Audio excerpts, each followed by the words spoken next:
آج قرارداد منظور ہوئی ہے، ایک بحث چل پڑی ہے کہ اس کی کوئی آئینی اور قانونی حیثیت نہیں ہے الیکشنز کے حوالے سے اور جو سپریم کورٹ کا فیصلہ ہے اس کے حوالے سے، آپ کیا سمجھتے ہیں سر؟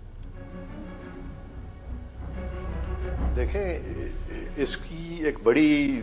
مورل سینکٹیٹی ہے، اس کی ایک لیجیٹمیسی اس لیے ہے کہ یہ پارلیمان کی آواز ہے، اور یہ آواز اس لیے ضروری ہے بلند کرنا کہ عدالتوں کے اس بینچ کو جو کہ ایک آئسولیشن میں، جو کہ سپریم کورٹ کے کچھ ججز کے مطابق یہ ایک ون مین شو تھا، اس کے خلاف اس طرح کی قرارداد لانا یہ ایک میسج ہے ان لوگوں کو، ان ججز کو جو کہ اوور ریچ کا شکار ہوتے ہیں. تو اور یہ بالکل میں سمجھتا ہوں کہ اس طرح کا جو احتجاج ہے پارلیمان کے ذریعے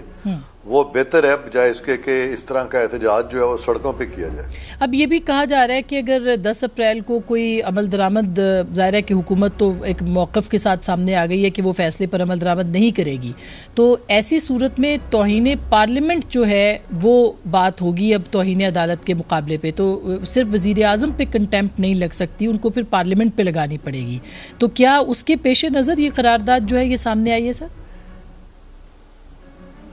میرا نہیں خیال، ایسی بات نہیں ہے، کیونکہ یہاں پہ جس بینچ نے یہ فیصلہ دیا ہے اس بینچ نے آئین کی توہین کی ہے، اس بینچ نے اس قانون کی توہین کی ہے جو کہ الیکشن کے معاملات میں پارلیمان نے بنایا ہے، اور اس بینچ نے سپریم کورٹ کے ان ججز کی توہین کی ہے جنہوں نے کہا ہے کہ 4/3 سے یہ فیصلہ الیکشن کی ڈیٹ کا ہو چکا تھا، جس میں کہا گیا تھا کہ جس طریقے سے یہ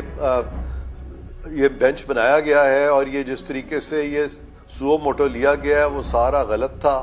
اور اس میں سے 4 ججز کا فیصلہ تھا جو کہا گیا کہ کورٹ کا فیصلہ تھا، اور پھر اس کے علاوہ یہ ان ججز کی توہین ہوئی ہے جنہوں نے کہا تھا کہ 184(3) کا جب تک کہ آپ کرائٹیریا مقرر نہیں کرتے اس طرح کے بینچز آپ نہیں بنا سکتے. اور یہ اس لیے اس کی کوئی قانونی حیثیت یا آئینی حیثیت نہیں ہے. اور ویسے بھی اگر اس فیصلے کو آپ میرٹس پہ دیکھیں تو آپ دیکھیے گا کہ پہلے تو ایک ڈیٹ دی گئی جو صدر پاکستان نے دے دی الیکشن کی ڈیٹ، جبکہ صدر پاکستان دے ہی نہیں سکتے تھے. اس کے بعد سپریم کورٹ نے احکامات جاری کر دیے اور اس کے تحت صدر پاکستان نے پنجاب اسمبلی کی ڈیٹ دے دی، وہ بھی صدر پاکستان نہیں دے سکتے تھے.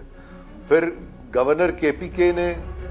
obviously انہوں نے بھی یہ اسمبلی ڈیزالو نہیں کی تھی، وہ سپریم کورٹ ان کو بھی کہہ رہا تھا کہ وہ ڈیٹ دیں، اور میں نے سپریم کورٹ کو بتا دیا تھا کہ ایک ہی صورت میں گورنر یا صدر ڈیٹ دیتے ہیں جہاں پہ کہ اسمبلی کی تحلیل انہوں نے اپنی ثوابدید میں کی ہو،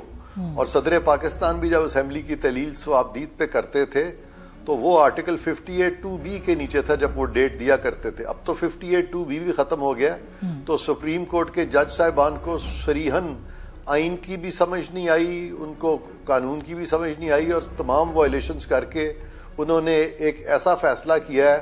جو کہ میں سمجھتا ہوں وائڈ اب انیشیو، اور جو وائڈ فیصلے ہیں ان کو نلٹی کہا جاتا ہے قانون میں، اور ان کی کوئی قانونی حیثیت نہیں ہوتی. اور سپریم کورٹ آف پاکستان ہی کے فیصلے ہیں جہاں پہ کہ اس طرح کے آرڈرز کو انہوں نے کہا ہے کہ ان کو فارملی سیٹ اسائڈ کرنے کی بھی ضرورت نہیں ہے، بلکہ these orders are to be ignored.